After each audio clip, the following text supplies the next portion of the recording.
We're back with a new LEGO Racer shortcut video. A few months ago I made a video about the removed shortcuts from Knightmare-Athon. If you haven't seen that, I recommend watching that video first. In the comments of that video, you all let me know that there should be a video about Pirate Skull Pass as well. So here it is. The story of Pirate Skull Pass's shortcuts are quite similar to Knightmare-Athon. I'm not sure if it's a coincidence that these two racetracks are right after each other in the game. These tracks specifically are the ones that have obvious signs of a removed shortcut.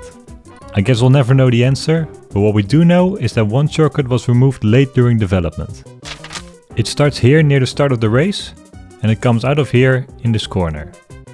This is the shortcut that has remnants still present in the game. The other shortcut seems to be here at the Big Skull outpost and exits over here. This shortcut has been removed cleanly and has no clues that there was something here originally. However, the skull looks so suspicious, and there are some other hints that suggest something was here originally. I even made a short animation about this shortcut a few years ago and it got quite a lot of views on Instagram, so it seems like a lot of people were intrigued by this one. So what do we actually know about the shortcuts?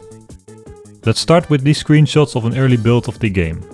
If we ignore the user interface differences and focus on the track, you can see that this area is open. In the actual game here there's a fence that blocks this gap.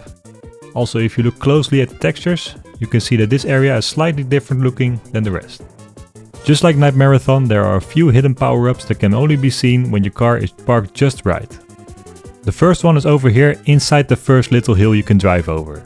There's no way you can reach that by playing the game normally. The other hidden brick is at the second hill on the other side of the road. It almost looks like the white brick that's inside the corner further up the track, but it's actually not the same one. You can see it better from this angle. What's also interesting is that the area around the exit is quite rough, just like the exit of the first Knightmare-Athon shortcut. Especially if you drive backwards. You can even fall through the map if you angle it just right. So if you put together what we know, we can get a rough idea of how this shortcut would have gone. We enter here through this open gap. The hill has a tunnel entrance that goes under the actual track. And then we exit here right before the corner. I'm not sure how the path between the entrance and the exit of the shortcut would go. There's even a chance that this shortcut has two exits, both from the little hills you can drive over. But I'm sure we can figure it out once we start working on recreating it. Let's take a look at the second shortcut. As far as I could find, there are no actual signs that there was something here. But since we are recreating the first shortcut, why not have a go at creating something here too? First things first, the skull looks like something you can break through using a red power-up.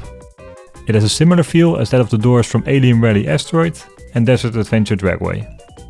But if we take a closer look, you can see that the skull is split up into 4 sections. Maybe that is how the skull would break if it was hit by a cannonball. But it could also be an optimization thing. The skull inside the cave also has these lines.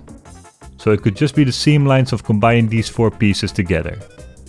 When you take a look at the potential exit of the shortcut, we can find another hint. There's an open gap here. It looks like something used to be here, and if you look through the gap, you can see the palm tree that's present near the entrance. But if you try to look at it from the other side, you can only see the wall. This too is probably an optimization thing, but I thought it was good to mention this. And that's all the hints I could find. So if there ever was a shortcut here, it was probably removed very early during development. One final thing to mention, the second shortcut of Knightmare-Athon has checkpoints outside the normal track. This shows how the shortcut would go before it was removed. On Pirate Skull Pass, none of the shortcuts have checkpoints outside the normal track. This means we have to be creative in order to recreate them. Now that we know all the clues and hints, it's time to start the recreation process. I start by importing the map into my animation software. This includes the main track and all the textures. But background objects like the ship, palm trees and skeleton outposts are missing. This time I start with the more difficult shortcut, which is the first one. The most difficult aspect of this is figuring out the pathway between the entrance and the exit. Also, the 2 different exits are interesting. The only other track that does something similar is Desert Adventure Dragway, where the 2 shortcuts come together. The first step is to remove the fence and open up the entrance of the shortcut. It has to be wide enough so that a car can fit through it. And now we have to figure out the path that the tunnel would take. I think it would be cool to have a small area where you have to make a quick decision which path you would take. So I made the first version with this idea. By accident I created this drop so that you cannot go back the other way. It wasn't intentional, but I quite like how this works. With the shortcut in place, I textured the area and added the power-ups. This shortcut was not as tricky as expected, so I quickly moved on to the second shortcut. This one is actually quite straightforward. I asked Axel to help out with the drilling of the wall.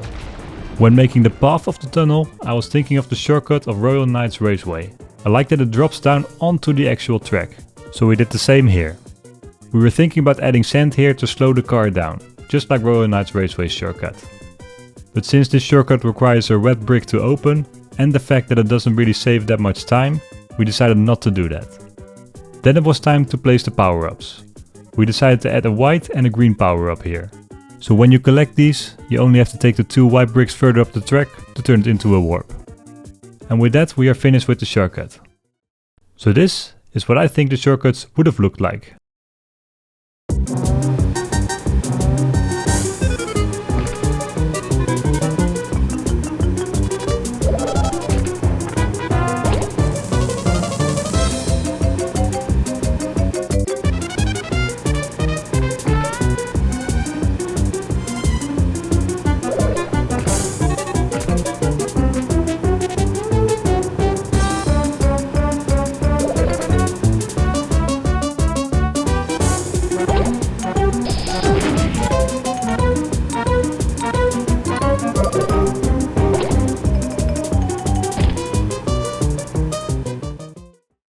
And there we have it.